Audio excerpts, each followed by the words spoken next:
the victim, which is my associate's old-time school friend, we sent him transport to come. We actually wanted to kidnap him, have him kidnapped and demand ransom from his parents. He said the family is from, the guy is from a very rich family that they can bring up to 200 million naira, which I said, okay, if you think 200 million is sure, which I said, 200 million is a bit much, but how about if you are very sure of 200 million, how about we cut it down to 150?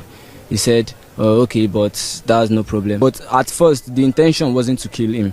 When the victim came to the house, my associate, being his old-time friend, welcomed him, and they talked about how they used to be together in army cantonment together. So myself and my associate agreed that I should go inside, and our music was playing. We were playing music, loud music that day. So myself and my associate agreed that I go inside and bring out our weapons, which mine was a cutlass and his was a stick that had nails on it.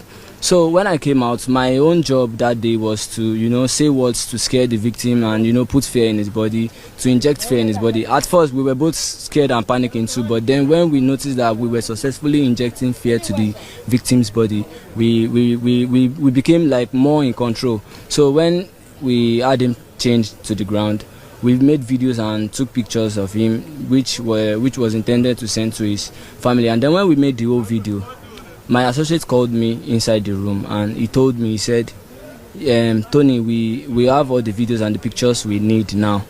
But as I mentioned, this guy is a friend of mine from long years back, and he knows me, he knows my auntie, he knows everything about me, he knows my family, which if we let him go, he will definitely bring his people to and that will leave a trace to him, and if they have a trace to him, will also implicate myself, Anthony. So he said we should silence him, which means we should kill him, that we should not let him go. So now when we've said, oh, okay, that's thoughtful, and then he said we should go and kill him. Then we both went inside, then he turned the light off. That is my associate. Then after he turned the light off, I went to the back, I went behind the victim and I held him from behind him. I choked him. And then I held him to around a minute, and I was feeling tired already, but he was still alive, but I was feeling tired. So I told my associate, that is the victim's friend, to hold him, to continue the choking, to hold him. So when he did, and we noticed that the guy is quiet already, which he was confirmed dead.